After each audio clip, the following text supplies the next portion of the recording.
BRICS nations have the oil, they have their natural resources. They don't have to put up with it. And they're not going to put up with it. And remember, 2/3 of those hombres are not buddies, not friends of this constitutional republic we have. They're our enemies or rubbing up on our enemies. The smart people, the ones that are paying attention, are already converting their debt money into good money, gold and silver. I mean, that's what the global central banks are doing. First half of this year, they bought more gold ever in history. Gee, why are they doing that? Who knows more about money than the central banks? We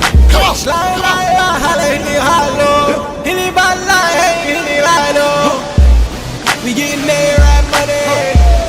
We getting made rap money. Holla, shit, holla, it bala. Mini holla, shit, it bala. We getting made rap money. We getting made rap money. Whoa. Okay, Thrive Nation, we're on the verge of Christmas, and Aaron Antis got me a Bob Ross energy drink. I don't exactly know where he found this, don't know why he found this, but Aaron Antis just got this to me.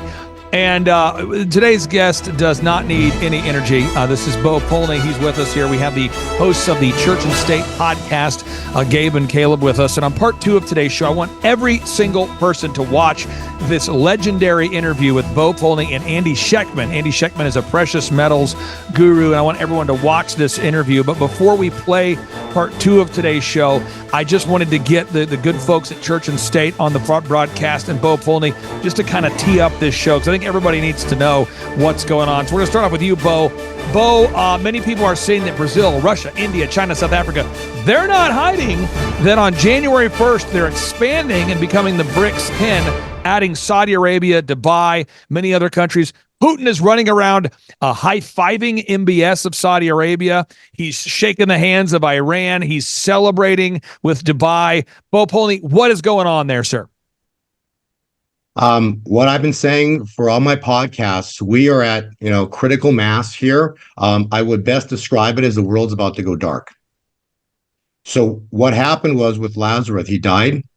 He was in the tomb for 4 days, and on the 4th day, God said, Jesus Christ said, rise Lazarus. The United States is going to be representative of Lazarus. So we're about to crash. Next week is going to be horrific. God revealed me some chart patterns this morning, which kind of blew my mind, because basically what it's pointing to, we're about to go, massive events, financial events are literally at the doorstep right here, right now. Incredibly, which the world is missing, but this Saturday, Clay, is the 23rd of December. This Saturday is exactly 110 years to the exact mark that the Federal Reserve was founded. So the Federal Reserve is about to have a massive, massive issue. There's a huge cycle that's forming right now with regard to the dollar and the stock market. So what's basically screaming right now is we're expected to see a precious metals move next week. Vertical. Okay, that will trigger the banks and then cause a stock market collapse beginning on or about Wednesday, the 27th, and it's going to be horrific into year end. So we are at a critical mass right here, right now. Now, let's just say that everybody out there assumes that you're crazy. Let's say nobody believes you. Let's say that certain people say, I don't agree with that Bo Polny guy. I'm just going to pull up some other folks, and I want to go to Church and State here. So this is Petrova. It's Alina Petrova. She has a show. She's a CPA, okay? And she does a show. It's not in the prophetic. This is Lena Petrova. It's not in the prophetic. It's not a show that she sits there and talks about the prophetic, doesn't talk about the Bible. She just talks about, hey, now, we're seeing a 25% surge in bankruptcies. Uh-oh, the deficit's out of control. Uh-oh, there's a real estate meltdown. Uh-oh. Then we go to Andy Schectman, his interviews on Robert Kiyosaki. This just in, I've been on Robert Kiyosaki's show. And Robert Kiyosaki is not quoting the Bible. Robert Kiyosaki is not a Christian. And Robert Kiyosaki is saying the same thing. That's why I want everybody to watch this interview with Andy Schectman. I'm telling you, folks, it's going to blow your mind. You got to buckle up for this interview.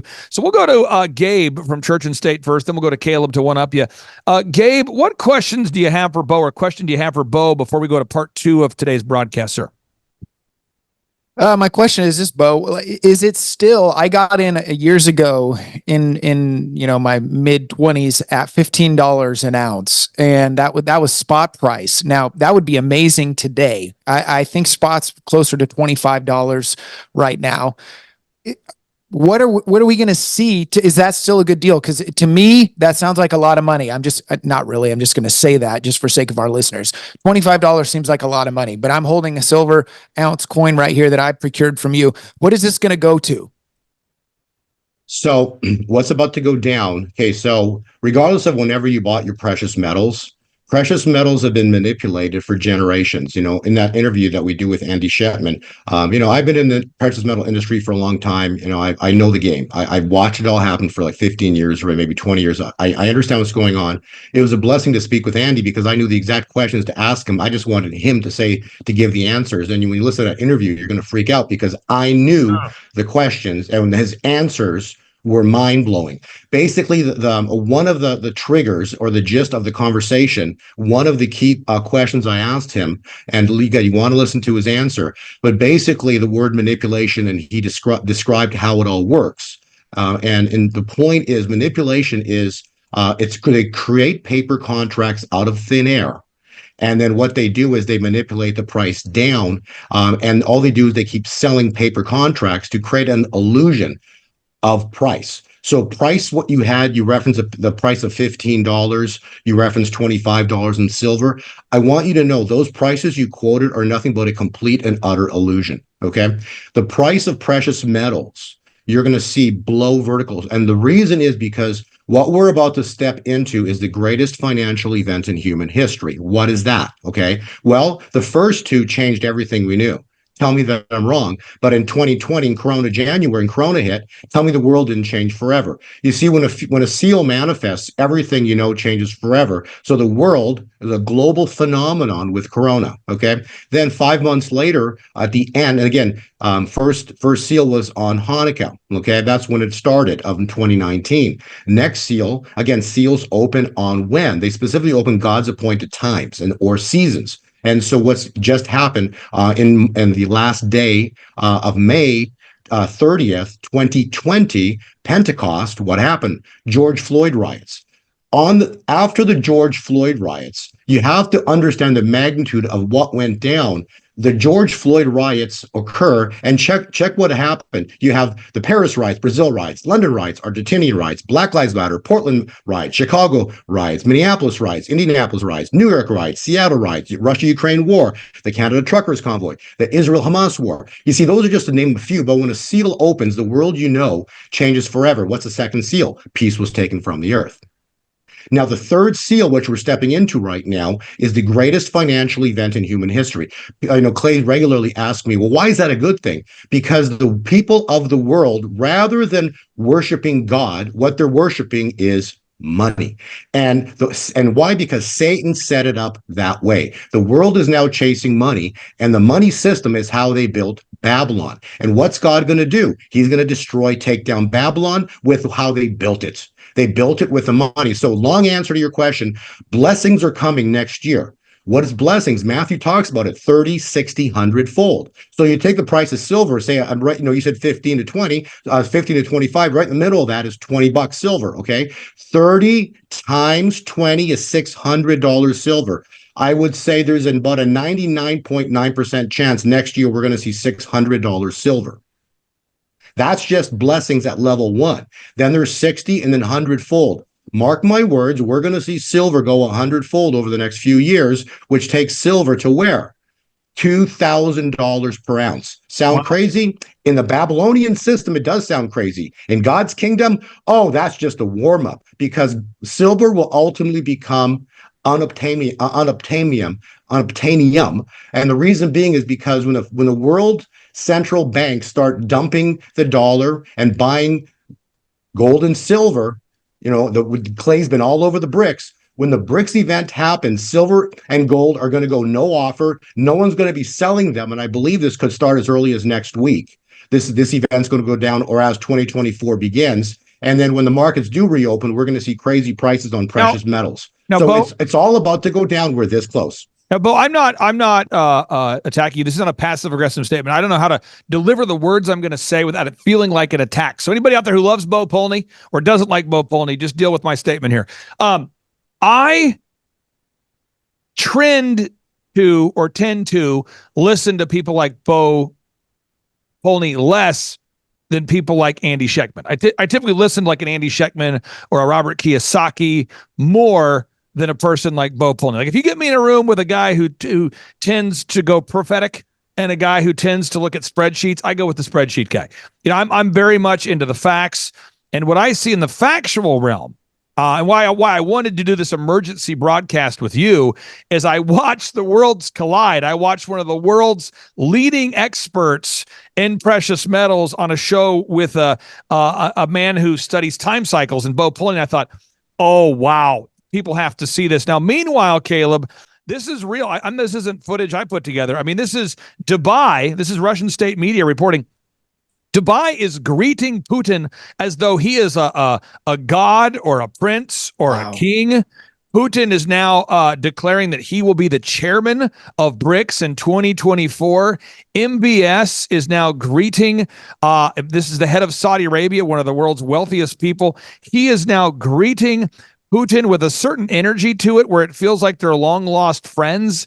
It's almost like when Rodman got signed to the Bulls and that first game where it was Pippen and Michael Jordan and Rodman for the first time. And although they might not have agreed together that they were all agreed on everything, it was like the enemy of my enemies, my friend. It was like Rodman was like, hey, we're about ready to win 70 games here. And even though Rodman and Jordan didn't get along, you could just feel a camaraderie of like, hey, we're going to go win 70 games here. You could just sense that energy. I haven't seen that kind of energy since the Golden State Warriors built that dream team lineup and they were like, hey, we're going to win 70 games here. Look at what's going on. Putin's meeting with the head of Iran.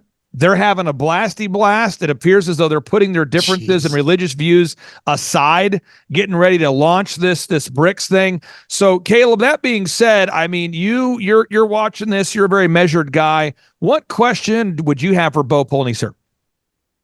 All right. Bo, you're talking about potentially December 27th that we might have the banks shutting down. And, it's the holiday season. I see a bank holiday. I'm thinking this might be positive. I love a lot of good holidays. So I'm thinking, this might be a good thing for us as Americans if we have this nice bank holiday. It sounds very positive in my mind. But in all seriousness, Clay's bringing up these images of Putin. I'm very familiar with Ezekiel 38:39. We seem to be seeing with the rise of these BRICS nations that this could potentially be occurring, that there's that hook in the jaw that might actually be BRICS in of itself. But I wanted to ask you, Bo, what is the American elite doing right now? Because that for me, that's kind of more the canary in the coal mine. I know that there are many nations aligned against the United States that want to see us come down, but how is the American elitist? How are they reacting to what you're predicting here? So this is the fun part. Okay, so we want to look at scriptures because I love what Clay always says, it is written. So basically on virtually every one of my slides, I've got scriptures and to reference everything. If I don't have a scripture, I've got a prophet. Mainly, I got several prophets, but the one I love to quote is Kim Clement. So Clay, you were literally just speaking about Putin high-fiving everybody, big celebrations going on over there, right? Right. Okay, where is that in prophecy? Want to know it? So after clip it into this interview. Well, where is that in prophecy? The brothers of Goliath stand in glee. We will cripple you. The giants that have come, the brothers of Goliath, stand in glee watching America. We will cripple you. You will lose your credit. And people will become very afraid. I have said I will bring this nation to its knees. So there is why Putin is celebrating right now, because the BRICS nations have come together as one. Like that, Gladiator movie, they came together as one. And now they're about to take on Goliath. So the brothers of Goliath stand in glee. We will cripple you. So that is what's about to happen. So to answer your question, Caleb, they are at a point of epitome of arrogance, right? When you think you've got everything, like what was Pharaoh, right? at the Red Sea, he's like, I got them. I got them. They're done, right? How are they gonna stop 600 chariots? How are they gonna stop me? They got nothing but, sticks, right? And then God showed up. So what's about to go down is the collapse that's going to trigger next week in the stock markets. We're going to see a minor little bounce in the dollar, but we're going to see a collapse in the markets. They're going to do this intentionally. And I believe this is a plan of the elite, to answer your question, to crash. Because what do they want to do? They want to, Clay's all over this. They want to bring on a central bank digital currency. Okay. So they're going to collapse the stock markets next week. And as January starts, the markets will have collapsed. Mark my words, as January starts, we've seen a massive collapse in the stock market. And then they're going to try to bring in the central bank digital currency. And then you will hear the sound of great victory. And people will become very afraid. I have said I will bring this nation to its knees. And God said, you have been humbled. And then you shall hear the sounds of great victory. Mark my words, as January starts, we've seen a massive collapse in the stock market. And then they're going to try to bring in the central bank digital currency. And then you will hear the sound of great victory. Because it is when Lazarus rise. And that moment in time, you're going to see everything suddenly change. So we're going to embark on the greatest bull market in human history in precious metals. And so that will mark the fall of Babylon and the birth of God's kingdom. Wow. And before God's kingdom ever was birthed, what happened? Who was in the wilderness screaming, prepare the way for the Lord? What the heck has Clay been doing for the past 3 years? Come on. He's out there. Clay has been out there screaming, prepare the way for the Lord. God is going to make a way. So what's about to happen is the great wealth transfer of all. I was talking to Pastor Pawlowski yesterday. He was over last night. We were speaking last night. It was very interesting. When you look at all the seals of Revelation, every one of them have some kind of a death, some kind of an instrument, like whether it's a sword or a bow and arrow or something, right? But the third horse does not have any of those. All it's got is scales. All the third horseman's got is scales in his hands. And where did we see the last time in history that we saw scales? The writing on the wall. Mene, tekel, upsharsim. You've been weighed in the balances, you've been found wanting, and your kingdom has come to an end. And this is important. What fell? Babylon. See, because when that was the fall of Babylon, and then your kingdom has been given to the Medes and the Persians, and then Darius came in, King Darius came in and took over Babylon. Babylon was finished. And so just before Nimrod finished the Tower of Babel, just before he finished it, who showed up? God. And all of a sudden, Nimrod's plans fall apart. He flees to Iraq, changes his name to Gilgamesh, and that starts, all this stuff that they've been doing right now with the Freemasons. So it's the same. They're building Babylon all over again, but now it's now the Gilgamesh project. That was the project that Yuval Noah Harari was working on. Now this guy's been celebrated by Obama, Zuckerberg, Gates, MIT, Stanford, Harvard. And I want to give people a couple solutions here before we go into part 2 of today's show. So first off, Bo, your website is Gold 2020 Forecast. And again, I cannot tell you how excited I was when I saw that you were interviewing Andy Schectman, because I thought, man, Andy Schectman is like, there's nobody more measured, more non-religious, more non-Bible quoting, more fact-finding as it relates to precious metals than Schectman. I'm going, Andy Schectman, Bo Polny, is this an early Christmas present? That's incredible. So, Bo, I'll give you the final word, and then I'm going to go to Caleb for the final word, which will one up any word you say before we go into part 2. Here we go. Well, the interesting part, please listen to the interview, because the best part of it, this is like, it's not my words, it's Andy's words. He's a beautiful gentleman. I've never met him before. We just happened to, I reached out and, divine intervention, God made it happen. The point I'm trying to make is Andy's words were this: of the 1,600 interviews that I have done, I have never done an interview where I learned more and I thought was more valuable than any interview I've ever done. Not to discredit any other podcasts I've done, but let me tell you, of what we spoke about today was the most eye-opening experience I have ever seen in my life. Those were the words of Andy Schectman. And then after that, I got a bunch of emails, a handful from him, that saying his viewers just absolutely loved, and the comments are just insane, because basically everything he was saying It was a very fun podcast because everything he said, I gave him a biblical scripture or a prophecy, or basically I would explain to what he was saying was in the Bible. And he's like, this is crazy.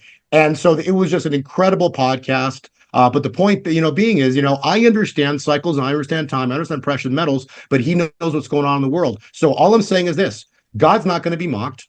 For whatever man soweth, thus shall he reap. Those who have watched my podcast, I have been saying this year since January, God revealed to me a cycle pattern. Again, this is cool because cycles precede events. That means the events that are about to happen next week, I don't know what they are. But the cycle already says there's something's about to go down. I don't know the event, but the cycle is already written because why? Daniel prophecy is 2,500 years forward from when it was given, and it's all accurate. So God shows me the cycles. And so the cycles precede events. So something's going to go down next week. I don't know what it is.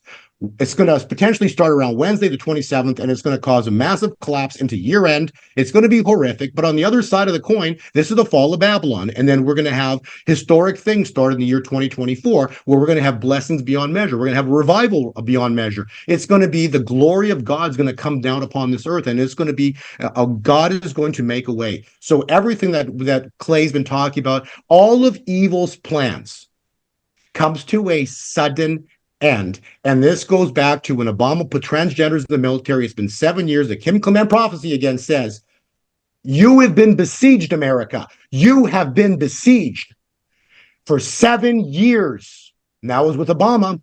And is now I will take you out of your besiegement for 7 years. Watch it happen in 2024. Now, I can say this here again, folks, Captain Objective here. I can tell you this with Andrew Sorcini. I've known Andrew for years, worked with him, and he's telling me that longtime precious metals buyers are all following what's going on right now. Putin is meeting with Iran. Putin's meeting with Saudi Arabia. Putin is meeting with Dubai. And long-term precious metals buyers, people have been buying precious metals for 20 years, are all saying that's what they needed to see. Now they're taking action. So it's a pretty wild time. Clay, can I interrupt? Clay, can I just say one last thing? Yeah. Andrew Sorcini is one of the best sources for precious metals out there. I've known him personally. I've met him. We've spoken to him many times. So what I'm saying is this, from this podcast, I'm just telling you, I don't want to tell anybody what to do. I'm telling you the markets are going to crash next week from what God showed me. I'm telling you gold and silver is going to explode from what God showed me. I'm telling you next year is going to be historic financially from what God showed me. That's all I'm telling you. You can do whatever you want. If you think I'm crazy, no problem. If you don't want to buy precious metals, no problem. But if you want to buy precious metals, Andrew is a phenomenal. Andrew Sorcini of Beverly Hills Precious Metals is an excellent source because he delivers really quick. His service is phenomenal. Beverly Hills Precious Metals Exchange is a client-focused firm devoted to assisting our clients with precious metals. Our clients range from first-time to serious coin collectors and investors seeking to add precious metals to their investment portfolios. We are not interested in volatile investments, leveraged products, and intangible assets. With rising inflation and the devaluing of the dollar hurting middle-class families, investing in gold and silver ensures protection for your hard-earned money. Save the value of your money today by investing in gold and silver at Beverly Hills Precious Metals. They will give you quick and immediate service because really there isn't a lot of time, but I'm not telling you what to do.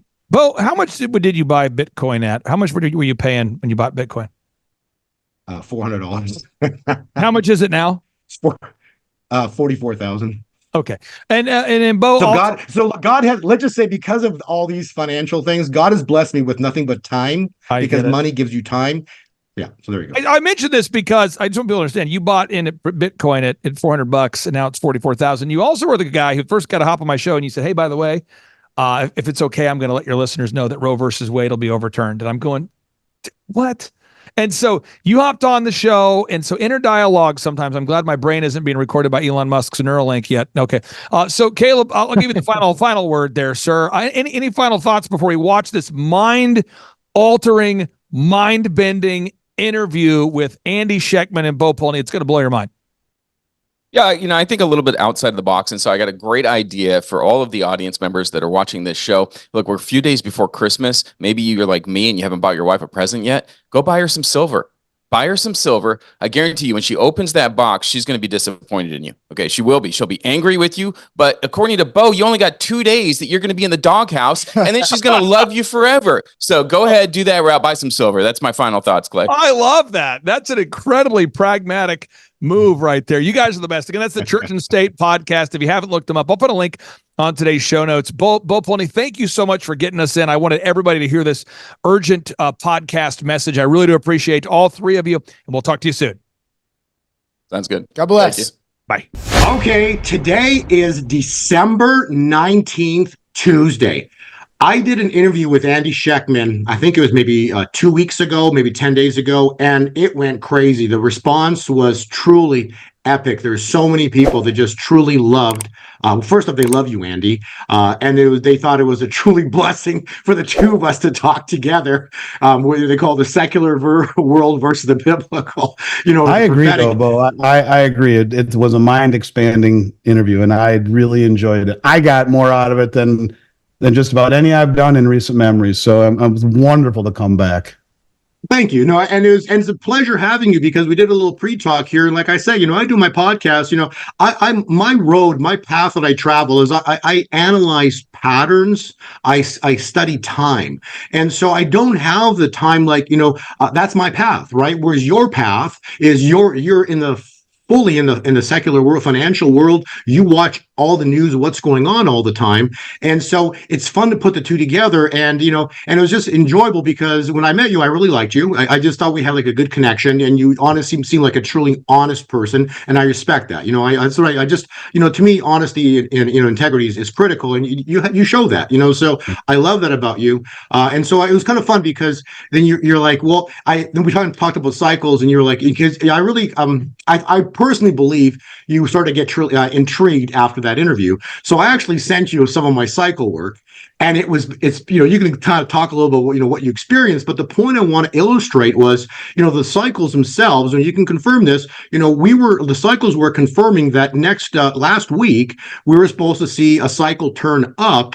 And it was just supposed to blow vertical, take off vertical after they've been taking it down for like a week and a half or whatever it was straight. And and the point I'm saying is those are in the cycle. I didn't know the event, and next thing you know, it blew vertical after the FOMC announcement. And then I'm like, hey, why did this happen just now? Because the pattern was fulfilled. And those who get my cycle work, whether it's on gold and silver, whether it's on cryptocurrencies, I'm telling people, I get so many blessed comments from people. They're just saying, like, how do you do this? And my answer is always very simple. It's not me. God just kind of shows me what patterns to look at, what charts to pull. And incredibly, there's this saying in the Bible, it says that which has been will be again. There is nothing new under the sun. And so I've given you some of my cycle and pattern work. And I think when you start to look at it, you start saying, like, wow, how does this happen? Continue. Yeah, no, I mean, and I've seen there are a lot of things that in my life that I wonder, is this coincidental? And in looking at a lot of your patterns and how they relate to biblical prophecy, I guess you could say, or biblical patterns, it was very eye-opening to me. I mean, it's something that kind of backfilled a lot of my questions that I have in general about things. And I think it's naive to think that there isn't a force much bigger than us in all encompassing all facets of life, and whether it be patterns that we find in nature that repeat themselves over and over and over again, or patterns in behavior, or patterns in market action, which in many respects are part of emotion and human nature. And a lot of the things that we see over and over and over again, it starts to really resonate and make sense, especially when I'm looking at the charts with what has already been and what I expect to happen. It's almost eerie how you nailed some of these things almost down to the day. So I think whatever you're doing, keep doing it. It's great. And I'm all of a sudden a big fan of your work, and I think everyone needs to take a look at this, because if what you're saying and what these charts are showing happens, there's a lot to be talking about over the next several weeks. In fact, over the next few days. Exactly. Before what I ever did, and how I got into this, there's one of probably the top cycle analysts that ever lived was W.D. Gann. I think it was over 100 years ago he did, but he predicted some of the most insane price movements and patterns, and he had boxes and boxes and boxes of research and his ability to foretell what will happen was beyond measure. It was crazy. And so you just witnessed, what cycles can do, how you can predict them. And like you just said, you're right. The cycles that I just sent you, that my subscribers look at literally are saying, okay. And you said the next few days, let's put it out there. The point I'm trying, what are the cycles saying? It's saying that before Christmas, which is, because Christmas is Monday, the 25th. So before the end of this week, into the end of this week, gold and silver are going to explode. Okay. And we saw gold and silver, specifically gold, making new all-time high on December 1. It blew through 2100. It gapped up $75 on Sunday's open. They hammered it down $120 or $40 into Monday's close. I think it was like December 3rd or something like that, or 3rd or 4th, whatever it was. And since then, we have this battle going on because they've got a roof, and I'm sure you'll confirm this, at about 2,100 on gold. They cannot let gold breach 2,100, okay? For this, that same roof is around, my calculation, about 25, maximum $27 on silver. They cannot let silver breach $25 to $27, and they will hammer it down every single time. And the charts are saying very clearly that gold will be, by this Friday, closing above new all-time highs. So the charts are saying, I'm not going to put a price out there because it's kind of irrelevant. Because to me, the more important thing on as you're seeing in the patterns is the cycle. How many days this way? How many days up? How many days down? Because that's really what we're watching right now. So from all of that information, what are you gathering on your intel that's out there that could cause gold to blow vertical into Christmas, into year end, or in January? What are all the pieces you're putting together from a financial perspective? Well, one of the things that I think is fair to say is that this wild volatility that we're seeing largely in silver, but also in gold, is a sign that the market is trying to break free from the shackles of its suppression. We've seen a shift. Now you see the commercial banks, which are typically the ones that are on the right side of the trade, move to the long side, as the managed money were the ones that were selling, driving the price down. I think this is a situation where all the stars are lining up perfectly as far as I'm concerned. And when you look at the amount of central bank buying that we've seen this year, which is exceeding just about any time in history, you look at the central banks, they bought more gold over the last 2 years than any time in history, and that is continuing.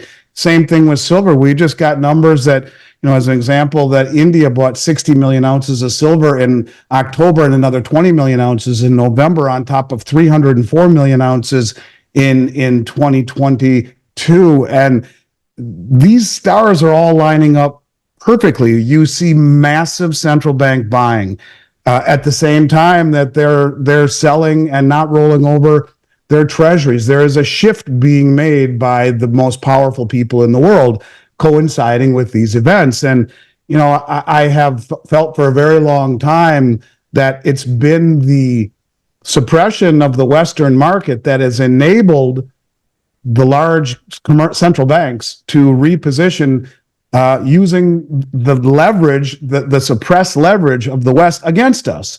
In other words, they're using the manipulated price to accumulate massive amounts of gold and silver, and we're seeing that. And I think you could argue. Can I pause you for a minute? Explain to the viewers what derivative contracts are, so they can understand what manipulation is, so they can understand what they're doing.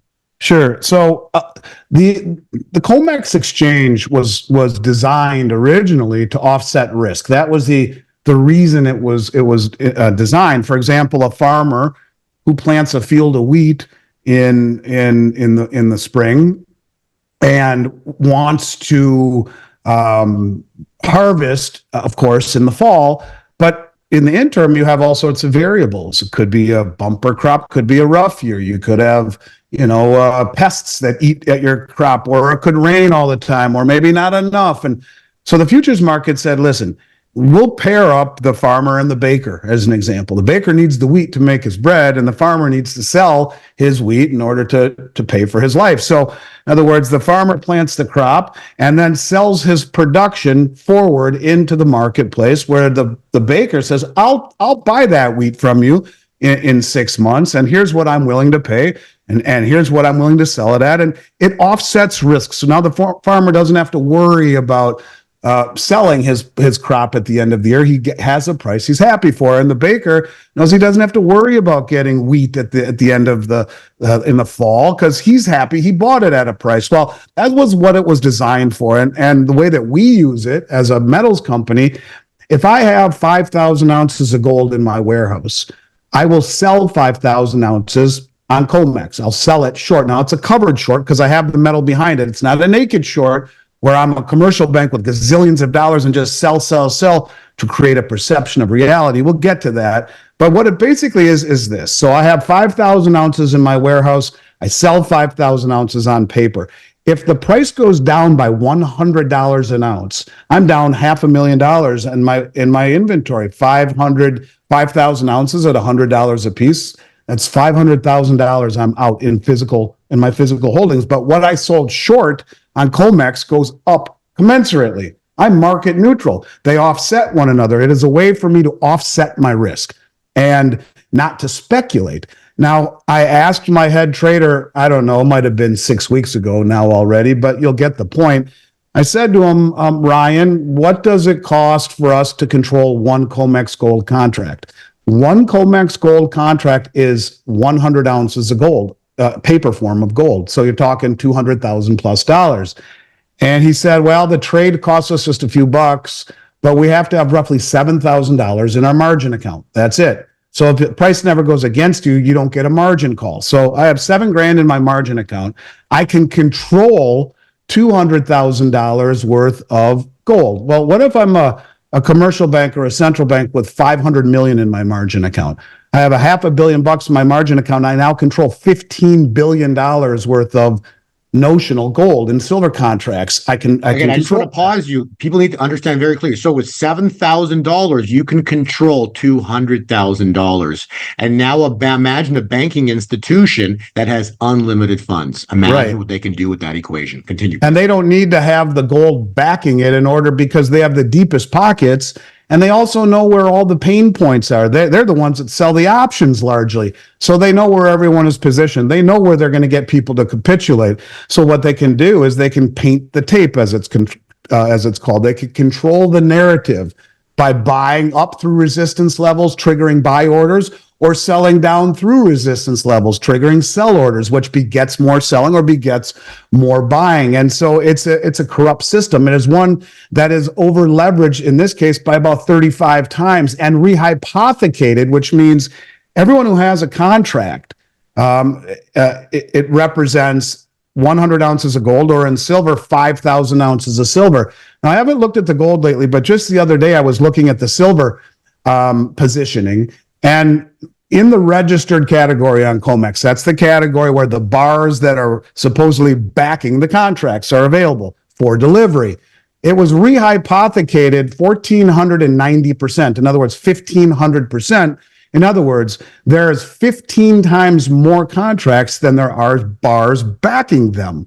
This is rehypothecation. Wouldn't that be like taking, if you owned a home, you sold it to 15 people, so all 15 people think they own that home, but there's only one home? Right. And they're very wealthy. They're never in the neighborhood and they just own it. But if they ever want to come take it, only one key unlocks the door, and the other 14, well, here's some cash. We'll settle with you that way. And that's pretty much what it is. So it is a system that is levered. It is a system that is not really indicative of the demand globally for gold and silver. And it is enabled largely because of something called Gibson's paradox, which is the inverse relationship between real interest rates and gold. And for the last 15, 20 years, it has been about suppression of interest rates, which created this illusion of prosperity and all of these distortions that are now, in a biblical fashion, starting to unwind and find truth and reality. And so they suppressed the price of gold because they were suppressing interest rates. And the suppression of interest rates created an illusion of prosperity where people felt wealthy. Their houses were going up. Their 401ks were going up. It created the wealth effect, an illusionary wealth effect. That is critical choice of words and a beautiful choice of words. Illusion.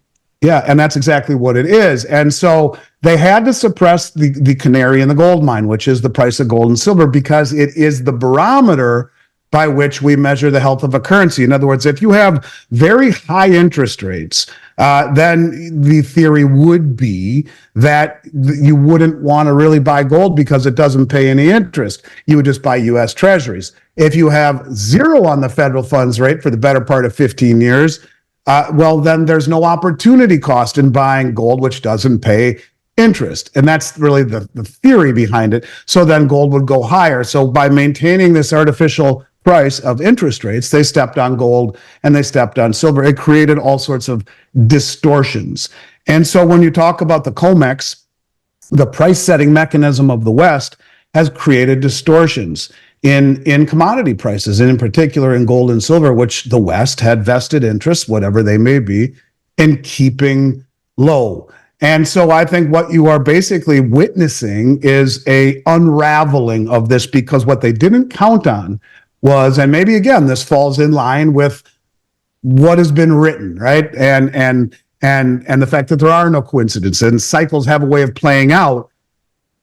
What we are witnessing is, I don't know if they ever counted on the fact that you have sovereign nations who many years ago didn't have the ability to do these things, whether it be financially or even in terms of their wherewithal politically, and how it all intertwines globally in terms of safety and numbers and size of military and all of these things. They're standing for delivery. And you're seeing huge deliveries leaving these ecosystems and leaving the system altogether. And so now you have a system that is very over leveraged and very rehypothecated. And when it breaks, it will be something to behold. Because It'll be something biblical to watch, right? Well, it is. And as we were talking off air, if you got an event where all of a sudden the price started to spike, like your charts say they will. So if you could expand on what a short squeeze is. Make it short squeeze. So how people can understand, because it's like the example that people have used is a balloon underwater, right? But this is much more than a balloon underwater. This is a one of those balloons that carries people up in the air. There's so much manipulation and price suppression to hold this massive object underwater. So expand upon a short squeeze, naked shorts, so people can understand the magnitude of what's going on here. Yeah, so you have these commercial banks with literally millions and millions and millions of dollars worth of short positions in gold and silver, meaning they're selling, driving the price down. When you short something, you do it with the anticipation and the duty to pay it back, but you are anticipating paying it back at a lower price. So these big banks can short the price and they'll drive the price down, and then they can cover those shorts at a later date at a lower price. That's the anticipation when you sell short. When you go long, you anticipate the price going much higher. So in other words, you have all of these banks that are naked shorting. They're selling short into the market metal that they do not have, and they anticipate really never having to deliver it, but to cash settle. Well, if all of a sudden the price starts to go much, much higher, you have to get this metal somehow in order to put it back into the system or cash settle it. But the point is that as the price goes higher and higher and higher and higher, it forces people into the market. Now, if you say, I want to stand for delivery, where are you going to get that metal when no one wants to sell it as the price is spiking? And you have to go outside the system to find it, or wherever you're going to find it, it's going to cost you an arm and a leg. It can bankrupt you like that. And that's actually what bankrupted Bear Stearns in 2008. And that was admitted by the former CFTC commissioner, Bart Chilton, who admitted it on a podcast with Chris Marcus and then died a few days later. Coincidence? Not sure, but it was the only time he ever admitted the whole story about JP Morgan and their role in taking over Bear Stearns' short position. But the point is they were massively short on silver, and it went from $12 to $21. It put them out of business. They couldn't cover it, and bang, they went out of business because of that leverage. So when the price starts to move against you very, very quickly, you have to come up with that product or cover it with cash if you're lucky enough. But it can move up so fast that it can, in very, very short period of time, as everyone's covering, which means buying it, really, in essence, is what it means. You're buying the metal back to make your position whole. That act of buying and buying and buying and buying and buying on top of other people who are buying, it'll jack the price up so fast that those short positions get squeezed and very quickly can run out of money and out of business. So let me give you something here. So what you're describing, and in the Bible, in scriptures, there's a phrase called, when I was sleeping one day, I get like words, and the word I kept hearing, when I'm hearing something, it's very clear. I hear the word over and over and over again. And so what I was hearing was the word cankered, cankered, cankered, cankered. I'm like, oh, I know that. That's John 5. I want to read this to you because I think you're going to really appreciate, because this is really describing what you literally just talked about. So what does John 5 say? Okay. It says, go to now, ye rich men, weep and howl for the miseries that shall come upon you. Your riches are corrupt. Your garments are moth-eaten. Your gold and silver, meaning the paper contracts that you were just talking about, their gold and their silver is cankered. And the rust of them shall be witness against you, and shall eat your flesh as if it were fire. What does that mean? That's called a short squeeze. Ye have heaped treasures for the last days. So what is this talking about? This is talking specifically about gold and silver paper derivative contracts. It's right there. Yeah, I love it. I mean, and it makes great sense because they have distorted and affected so many lives. I mean, the go all the way back to the poor laborers mining gold in South Africa or wherever it may be, or the effect of distorting the free markets in this way, in a very nefarious way, in an ungenuine way, I think has had big ramifications. And when it unwinds, and that's fair, I guess. As a word unwinds, right? So think about this, for example, and I'm sure you can, well, actually we talked about this earlier. So when they have these positions, they have these called these naked short positions, they know they're never going to get hit. They run the game, right? But let's say, there's this prophetic word, Kim Clement. I don't know if you know the prophet, but his words were this: the brothers of Goliath, which are the BRICS nations, stand in glee. We're all proud and happy. We will cripple you. And the you is the United States. We will destroy your credit. I am restoring the fortunes of Zion. I am restoring the fortunes that were the inheritance of my people. I am restoring the fortunes of those that are elect of God and had been stolen from. You shall eat your delicacies again, and your children will no longer be your food. You shall not use them and take them out of the womb anymore, says the Lord. Watch how I change everything. And then I heard gold. He said to me, he will restore the fortunes in this nation. For they are saying, how do we kill the giant? How do we kill the giant of debt? How do we kill the giant of socialism? How do we kill the giant of human secularism? The giant of debt, the giants that have come, the brothers of Goliath, stand in glee watching America. We will cripple you. You will lose your credit. But God said, watch. I said 20,000. And he will take a simple stone and he will hold it up and they will laugh at him. But the plan is so brilliant, says the Lord. It could only have been given by me. You see, for a fact, because you've been screaming at the top of your lungs about the BRICS as much as I have since they actually signed with Russia in 9 days after the fall of Kabul in 2011. So we're literally watching, biblical events manifest right before us. And this is, and I truly love the one thing you're talking about, Statue of Liberty, and you talk about the scales of justice and finance, right? And, that's really something really important to understand, because from a biblical perspective, the last time we saw scales that really manifest was, we all that saying, writing on the wall. We all know that saying, writing on the wall. Well, the writing on the walls really came from when the Babylon fell, because the writing came in the wall as many, many tekel upshar seen, but the translation interpretation by Daniel, the prophet, was you have been weighed in the balances and found wanting, meaning it completely out of balance. Quadrillions of dollars to control. So you've been weighed in the balance, you've been found wanting, and then your kingdom has come to an end. What does that mean? It means that when the truth comes out about what they've been doing with the financial system, you've been caught smoke and mirrors, right? It's an illusion. When the truth comes out that this is only an illusion, you're gonna see what's called a short squeeze. Well, what's a short squeeze? Well, you're just referencing it, but it's not a matter of silver going, or say example, gold. It's not a matter of gold doing $100 move. Like we saw a $75 gap up on gold on December 1, or on that Sunday. It opened, gapped up $75, and then what do? They created paper contracts they went gangbuster crazy to slam it back down $140 into Monday's close. Why? They got to keep it under the roof, because you got to keep the mystery Babylon. They got to keep everything thus and so. They got to keep the smoke and mirrors perfect. They got to keep it all under control. And so again, the charts are indicating something's about to go down. Also, we've talked about, last time we talked about how, from a biblical perspective, Corona came on the scene on the last day of Hanukkah.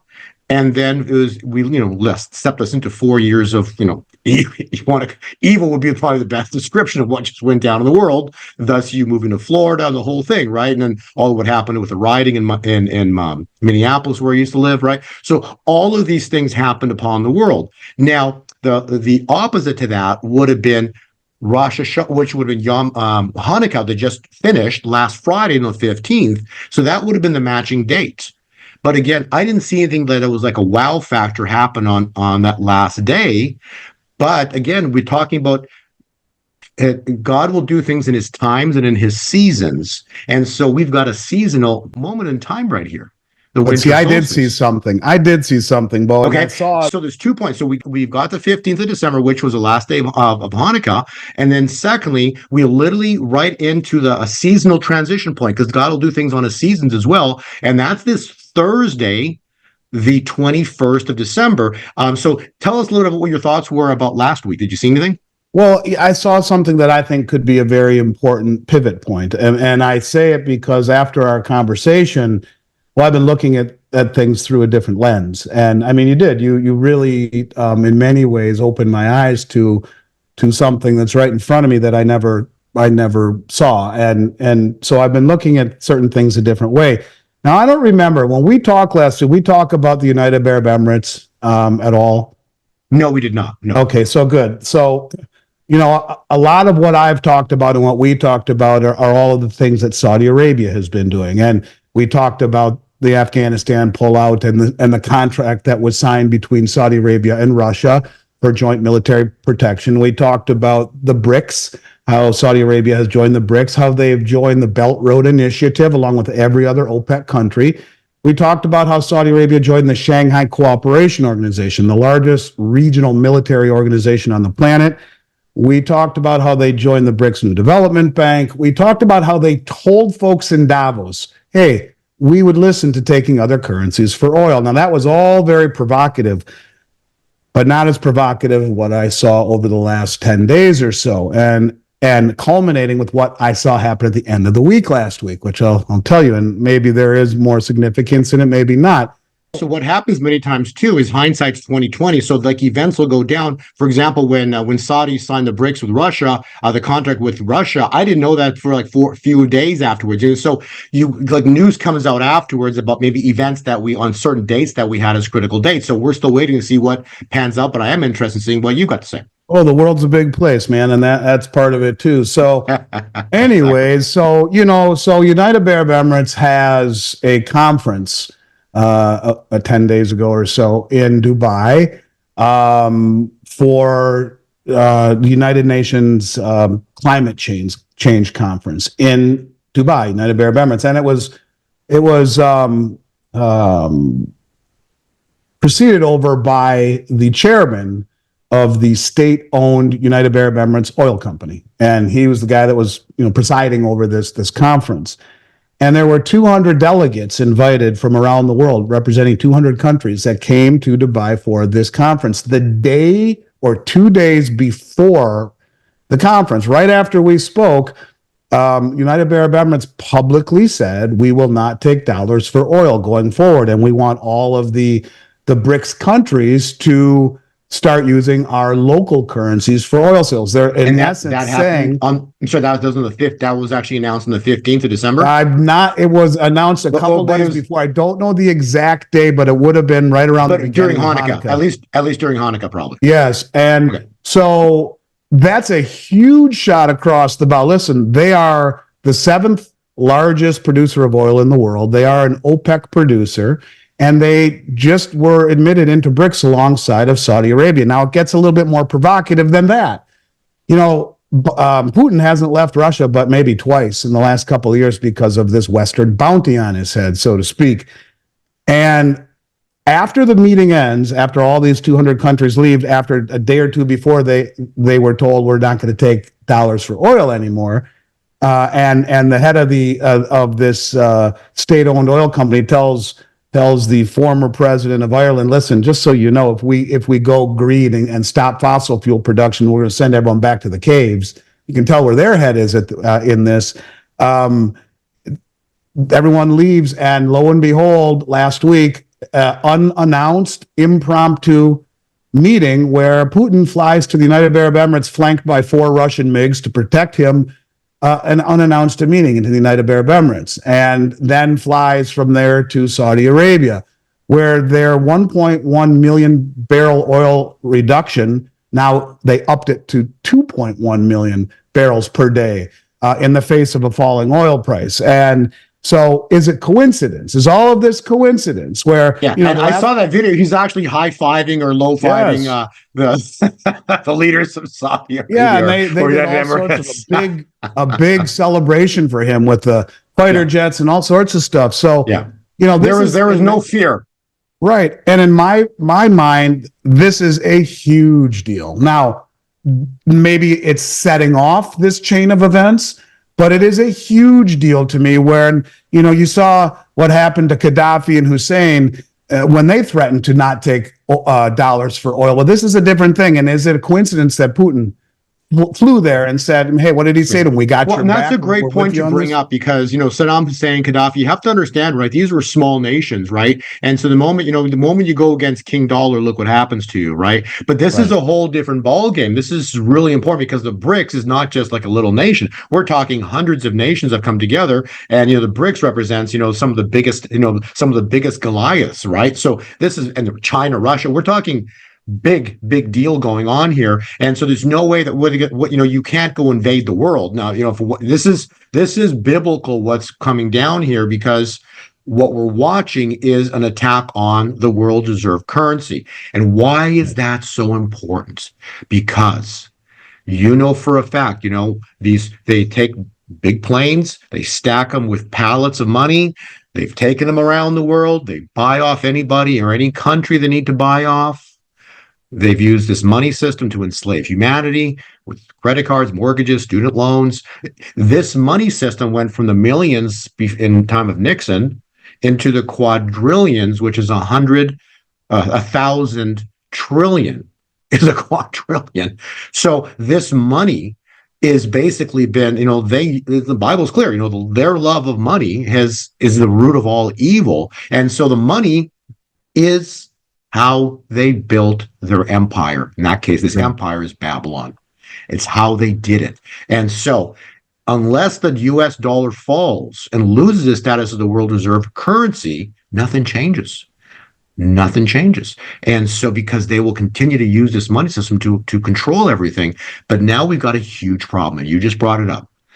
What, the United Emirates, what the Saudis, what Russia, all these nations are coming together, the BRICS, all these nations are coming up against the world reserve currency.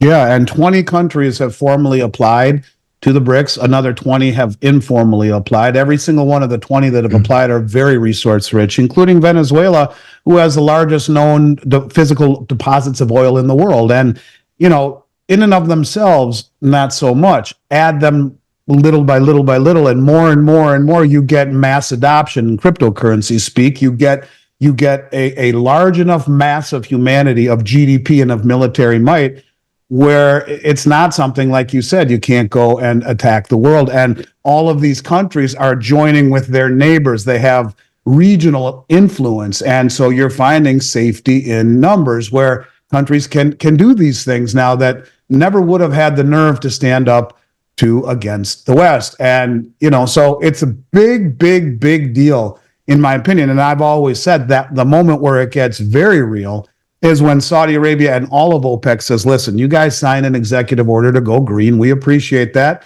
Thanks for the memories. We're no longer taking dollars for oil. And bang, that's when the dollar has that collapse moment. Now, it's a good segue. I'm going to give you props. In what you sent me, your chart shows a dollar topping almost to the day when the Fed made this announcement that they've defeated inflation, which is a bunch of baloney. What they really says, we've given up on fighting inflation. We've chosen inflation over austerity, the way that all governments have. Your chart shows a drop. Well, the dollar fell from 103 to just under 101. That's a big drop. And, it's following perfectly. So again, I don't care what the events are. I can just simply say that right now, your charts are spot on in both gold and the dollar. And so I guess it remains to be seen what happens here into the end of the year, but the table is set. You can see this formation of countries that is pushing back against the hegemony of the West and doing so in a successful manner and an accelerating manner. So, yeah, I think it's going to be a very interesting time moving forward. Right. When you look at this is a chart from maybe like a couple of weeks ago. It's one of my old updates. But the news when I just posted, I think you're looking, you saw it earlier today. But just when you're looking at this chart here, you got to admit, like, this is beyond possible, because the top chart here, this is called a historic cycle.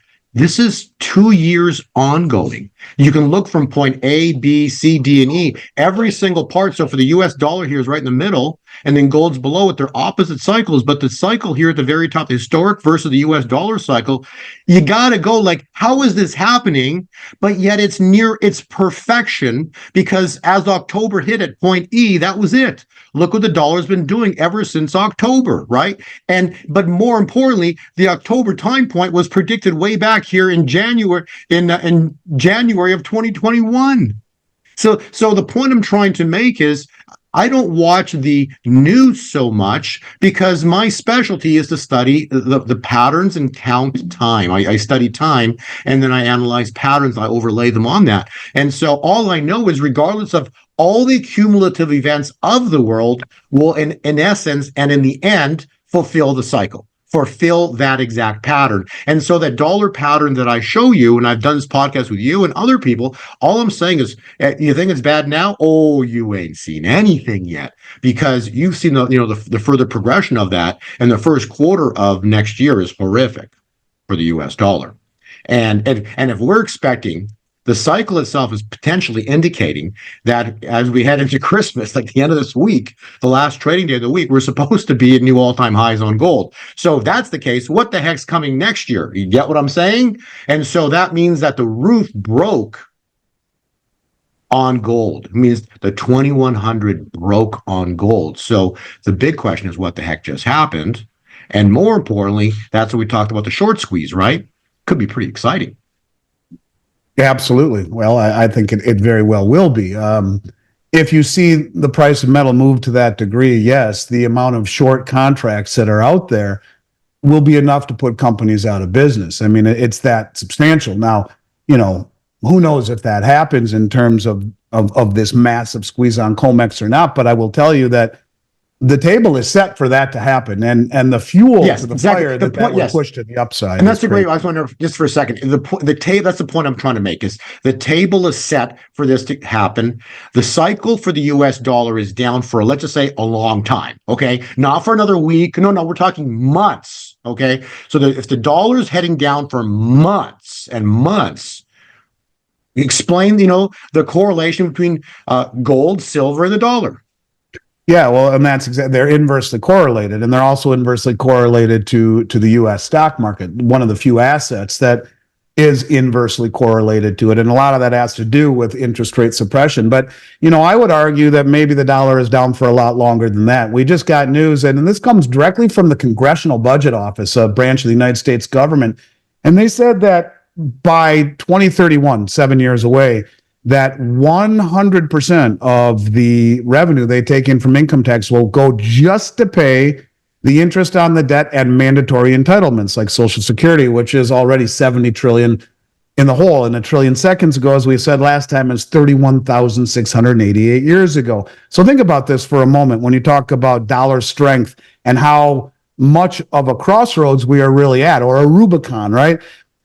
How is it even possible that the United States could intend to be the dominant economic and military superpower if in 7 years, by their own admission, and they're usually way off, it's probably more like 3 or 4 years, that everything, all the discretionary items of the budget, including the military, would have to be borrowed?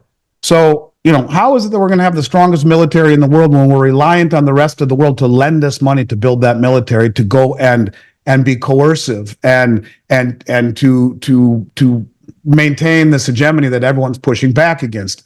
And the answer, as far as I'm concerned, is there's not a snowball's chance in Haiti. I just can't see it happening. So I think your charts are, if anything, this could be much more severe to the upside in metals, to the downside in the dollar, and to the markets. And what makes it that much worse, there are two things that make it that much worse. One, there's massive rallying of countries that are amounting to the majority of human population rallying against us. This is the rallying cry. But there's another thing too. And, thank God for people like you who are out there, signaling the alarm. But I think things are changing so rapidly in this country, around the world, that people in this country are not prepared for what's coming, because the media does not give us any flavor of what's happening outside this country. And everyone sees what's happening inside the country with the lack of unity and the divisiveness and the lawlessness and all of this stuff, but they don't see what's happening. And I think everyone out there who are coalescing, they see what's happening here too. And they see the America that they used to know that maybe isn't the same one, the Lady Liberty with blindfolds and the scales of justice and all of these things that have been distorted. And I think they have no idea what's coming at them, because if indeed we do see the loss of the petrodollar standard, life in this country will, in a matter of hours, change to levels that people are not prepared for and have no idea the severity of an unwinding of all of this leverage, what it basically means. And whether it be commercial real estate, whether it be banking, whether it be, indebtedness. I mean, and it's a very bad position when you realize that this country, the majority of it's paycheck to paycheck with virtually no savings and no unity and respect for authority. It is a bad place to be if this stuff happens. And that's why I think these cycles, which are eerily accurate, should really be watched very, very closely, because if any of these events happen, I think these will not only prove to be right, but perhaps even understate exactly what I think is coming. One thing I want to talk to you about, which is kind of interesting, let me pull the slide up here. You brought up the United Emirates, right? You realize that it was in 1913 was the origins of the Arab-Israel conflict in 1913.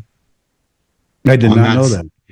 Well, the point I'm trying to make here is in that same, because we're dealing with the everything we're discussing with Israel, right, and the United Emirates, Russia, and so the whole conflict that we're dealing with right now, this conflict started in 1913. What else was in 1913? Federal Reserve. Federal Reserve Act. When? December 23rd, 2 days after the winter solstice, which is hitting this Thursday. The 23rd is Saturday. Now, you've talked about the dollar, and this is my take on it. The dollar is going to have, so it's going to be worth less.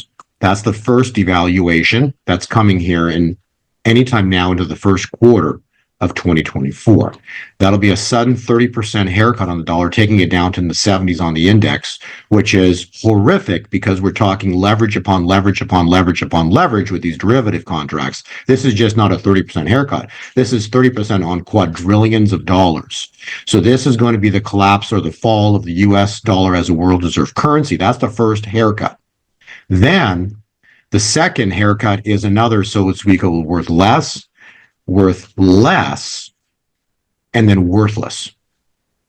Now, there is a prophecy by the prophet Chris Reed, and he actually had what happened is he had a prophetic vision of a $50 bill. Now, the reason it was a $50 bill is why? It's a 50-year jubilee. That's when it starts. Okay, so the prophetic word on the 50 years. So no one knew that actually. That was the one that basically said the reason it was a $50 bill because of the 50-year jubilee. Those that don't know, but Leviticus says, "Thou shalt consecrate the 50th year and proclaim liberty throughout the land and to all of its inhabitants," and that's on the 50th year.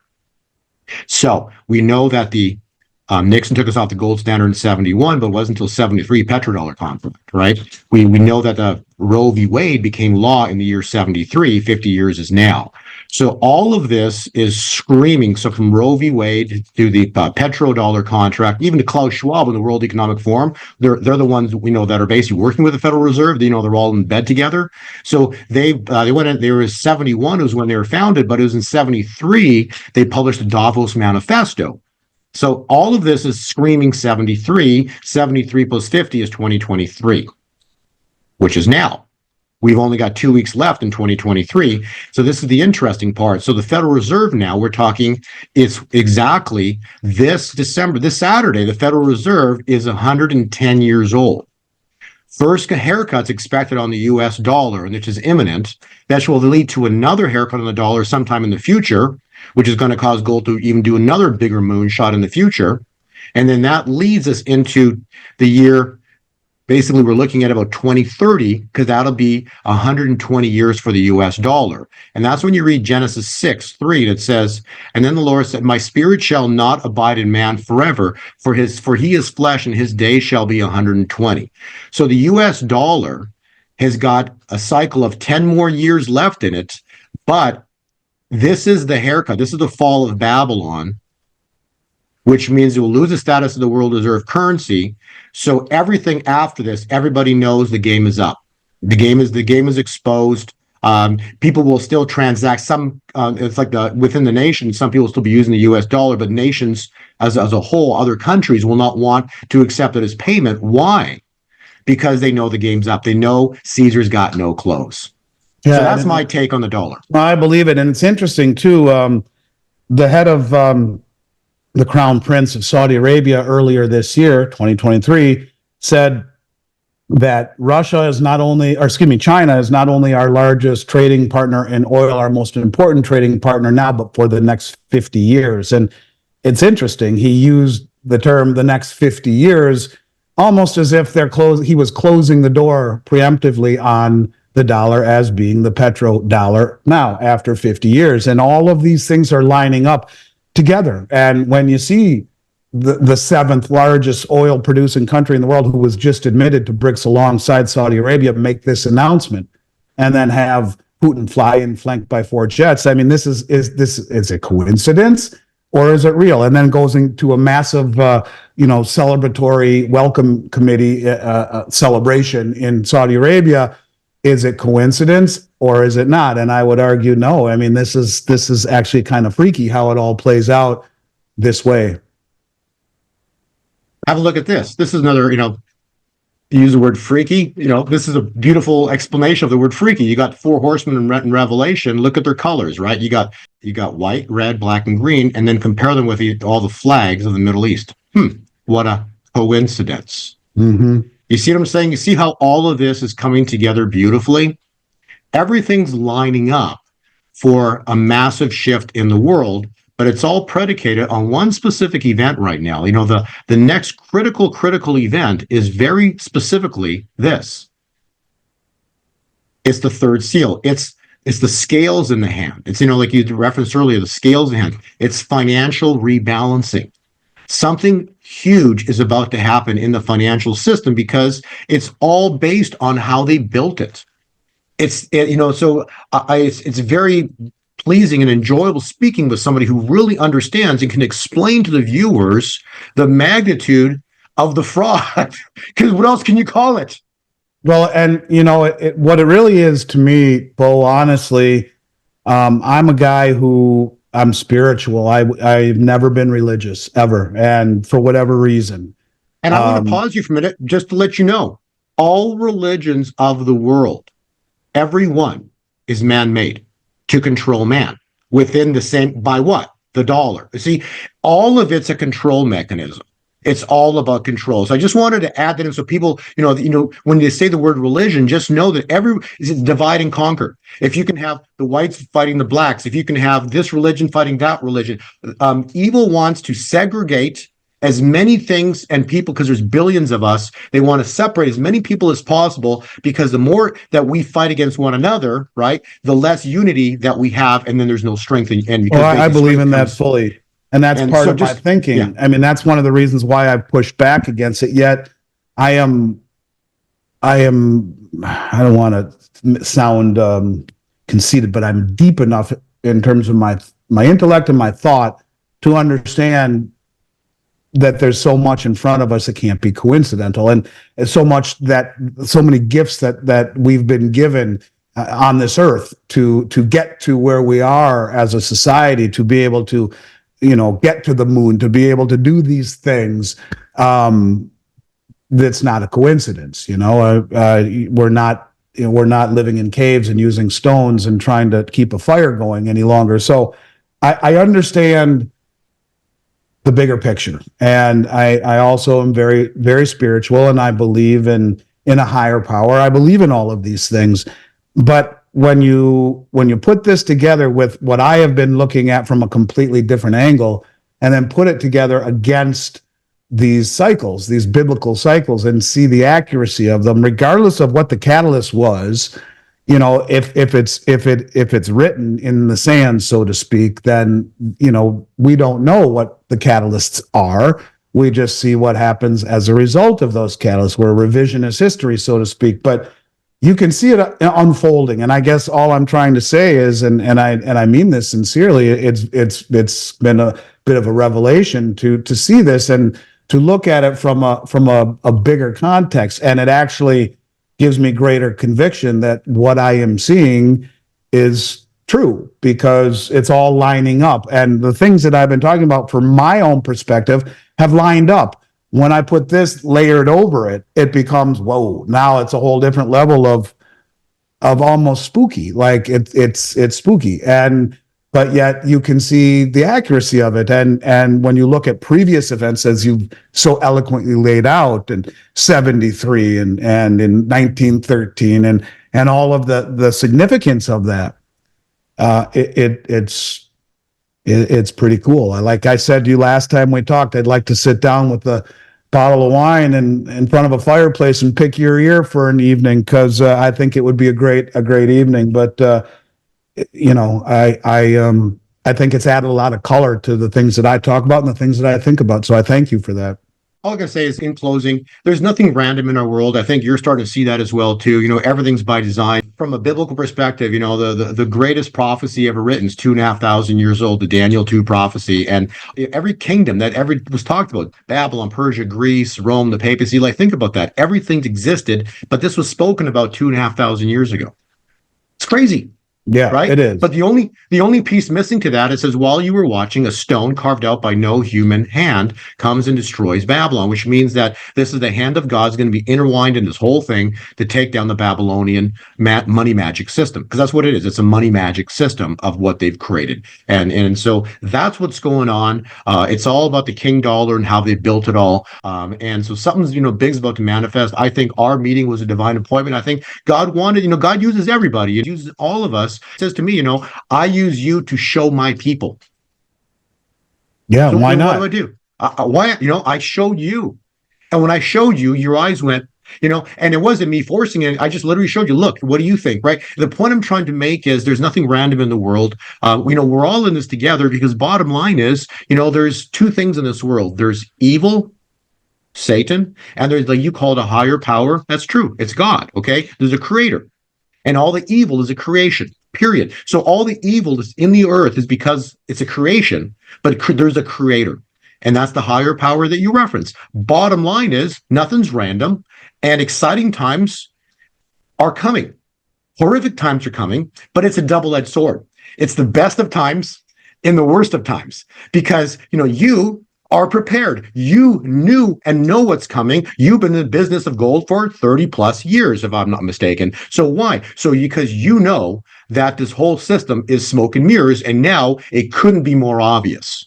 I myself stand in the same boat that you are. Okay. We're in the same belief system. And so all I know is that, it's a double-edged sword. When there's a biblical intervention, it's going to be biblical. You're going to see multiplication of what you sell, gold and silver. At the same time, it's going to be horrific for them for what they've done because this is cool. They've used this money magic system to hide all of their secrets, their dirty secrets, because it's bribes and payoffs. When the dollar loses status as the world reserve currency, nations will not accept it as payment. And guess what comes out? All the little, but they're not even little, they're huge, dirty secrets. Dirty laundry. Yep. It's all coming out. So, Andrew, how can people find you? Thank you for having me. And I hope to come back again. I know there's going to be so much to talk about, Bo. And like I said, I gotten more out of these two interviews than most I've done over the past couple of years. And that's no disrespect to anyone else. You've taught me more than I've taught you, and I thank you for that. What's going to happen? How long can we keep this up, Andy? How long can people keep taking this piece of garbage here that we print at will? I don't think much longer at all. Look, just in this year alone, the BRICS countries have offloaded $123 billion in U.S. treasuries. China and Brazil and India, the United Arab Emirates, all of our supposed allies of the past, well, minus China, although we had a good relationship with them for a long time, they're dumping the bonds. And there are countries that are working very hard to strike deals with one another outside the dollar. And as we continue to print at a pace that is unsustainable, while rates are going higher, we are putting such strain on the entire system.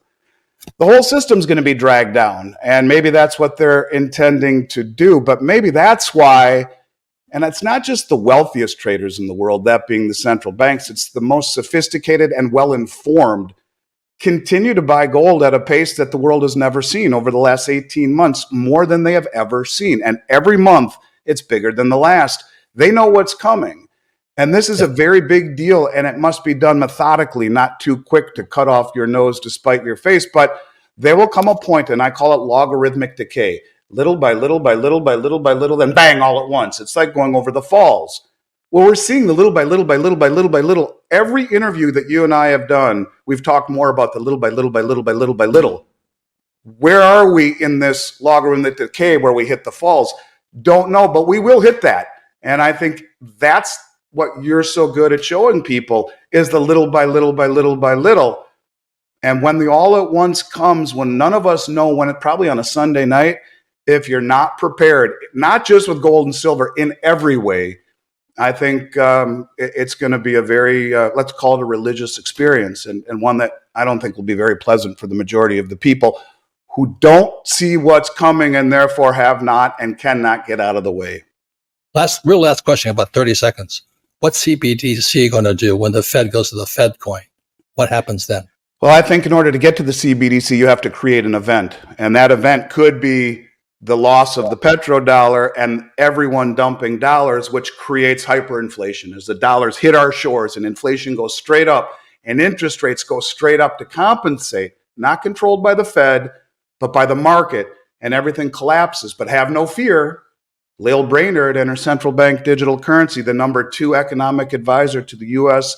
White House, modern monetary theorist who ran point on Fed Now and also worked with MIT in establishing the CBDC. I think you will create an event where people will beg for it because they will have watched the banking system implode. CBDCs will be the end of privacy, and will be the ability for the Federal Reserve to create both monetary and fiscal policy right to the end user. And it's what they want, and it is coming. And the Bank of International Settlement said every country must have an operational one by 2025. It's coming. And I think that's another thing to be prepared for. Get out of the matrix. Own things that have no counterparty risk, like gold and silver. That's why I own this is silver and gold. Yeah, there'll come a time where they'll say, you got 90 days to turn this in. And if you don't, it's worthless. And now you get your new CBDC. When does that happen? Don't know. How does it happen? I don't know. But they will have an event that makes people want to take it. Because the majority of the people that I talk to and listen to you, they don't want to take it unless they have no choice. And that event, the banking system blowing up, everything blowing up, here, we'll make you whole. Just sign on the dotted line.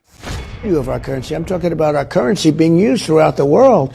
You want it to remain. You want the dollar to remain the world's reserve currency. Well, I think it's bigger than losing any war. I think if it doesn't, look, we are already reverting to third world status in many ways. You look at our airports, you look at our terminals, you look at our filthy roads and broken roads and everything else. We're like a third world country. We have something that's very powerful, and that's our dollar all over.